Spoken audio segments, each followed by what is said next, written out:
Welcome to Pro Tips. Please like, share and subscribe.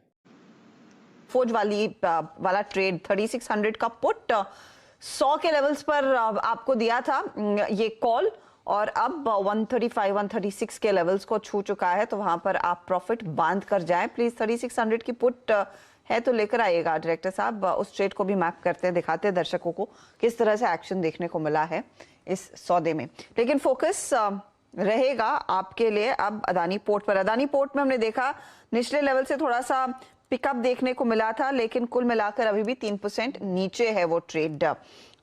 नतीजे आएंगे कल, क्या खास रहेगा इस क्वार्टर में? सुमित हमारे साथ है बताने के लिए। सुमित, क्या एक्सपेक्ट कर रहा है मार्केट? देखिए, अदानी पोर्ट के केस में ऑलरेडी बहुत सारी चीज़ों को डिस्काउंट कर ही चुके हैं, क्योंकि उन्होंने अपने सेल्स के अपडेट दिए थे तो बेहतर साइड पे अपडेट थे।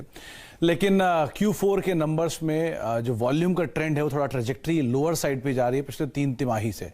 तो वहाँ के बाद क्या गाइडेंस रिवीजन आता है, पोर्ट जो है उनकी कैपेसिटीज कैसी है, इन सब पे का बातचीत होगी। लेकिन रेवेन्यू फ्रंट पे करीब 4200 करोड़ रुपए रेवेन्यू का अनुमान है, 16% बढ़त देख सकते हैं। एबिटा फ्रंट पर 20% एबिटा बढ़ने का अनुमान है, 2748 करोड़ रुपए के आसपास का एबिटा रहेगा। मुनाफा 1600 करोड़, 21-21.5% बढ़ने का अनुमान, और मार्जिन 63 से बढ़ के 65, 66, कुछ ब्रोकर 67 और 68 तक के यहाँ पे मार्जिन की भी बातचीत कर रहे हैं। 2-3 चीजें, पहले तो नया जो गंगावरम पोर्ट इन्होंने एक्वायर किया था, उसके बाद कंसोलिडेशन और उस कारोबार का हिस्सा भी इस तिमाही के नंबर्स में देखने को मिल सकता है। इसके अलावा जो एक्सपेंसेस बढ़े हैं, इनपुट कॉस्ट बढ़ी है, उसका एक इम्पैक्ट कंपनी के मार्जिन्स पर आएगा। कुछ हद तक यहाँ सेट ऑफ किया है, और फेयर शायद रिवाइज करने की वजह से इनके सेट ऑफ होते हुए दिखाई पड़े हैं। लेकिन कंपनी की गाइडेंस क्या रहती है FY23 के एबिटा को लेकर, मार्जिन्स को लेकर, एक्सपेंशन को लेकर, ये कुछ चीजें इनको बाजार कीनली वॉच करेगा। लास्ट क्वार्टर में 70.8 MMT के आसपास के वॉल्यूम्स थे, इस क्वार्टर में 68 MMT के आसपास वॉल्यूम्स आने का अनुमान है, और पिछले 3 तिमाही से लगातार वॉल्यूम्स के अंदर एक डिक्लाइनिंग ट्रेंड है। तो वो ट्रेंड अब क्या रिवर्सल होगा आने वाली कमेंट्री के लिहाज से, वो एक और चीज है जिसको बाजार क्रूशली वॉच करेगा। इन्होंने अपनी गाइडेंस को Q3 में डाउनवर्ड साइड पे रिवाइज किया था, उसको ये स्टेबल रखते हैं या रिवीजन आता है, तो ये सब कमेंट्री का हिस्सा रहेगा, तो इस पर भी नजर बनाकर रखनी होगी। चीजें रेडार पर रखेंगे। वॉल्यूम ट्रेंड स्पेशली आप ध्यान में रखिएगा, कंपनी वो बार बार डिक्लेयर करती आई है। शुक्रिया सुमित। स्टॉक थोड़ा सा हल्का होता हुआ, हालांकि इस पर एक बाय कॉल आया तो था, नहीं माफ कीजिएगा, सेल कॉल आया था। 760 का टारगेट दिया था आपको असित ने, और 768 के लेवल्स पर तो है ही ये काउंटर, तो उसको कैरी करना बनता है। चलिए अब मोमेंटम ट्रेड्स पर फोकस करते हैं।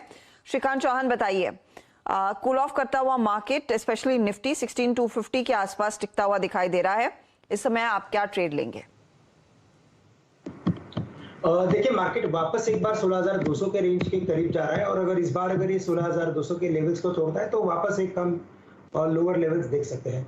अगर करंट लेवल से अगर इस वीकनेस को अगर काफी क्लोजली अगर देखते हैं, और अगर किसी स्टॉक के ऊपर अगर बात करना है, तो मुझे लगता है कि HDFC AMC यहाँ पे हमें एक शॉर्ट का ट्रेड लेना चाहिए, क्योंकि ये स्टॉक कई दिनों से और कई हफ्तों से 1950 के लेवल्स के ऊपर सस्टेन हो रहा था, लेकिन इवेंचुअली आज इसने एक टेक्निकल ब्रेकडाउन कर दिया है। अगर करंट लेवल से अगर HDFC AMC को सेल करके चलते हैं, तो यहाँ पे स्टॉप लॉस रखना पड़ेगा 1975 का, और टारगेट्स रहेंगे लगभग 1880 से लेकर 1870 के। तो काफी बड़ा एक टेक्निकल ब्रेकडाउन है। करंट लेवल से HDFC AMC को शॉर्ट करके चले।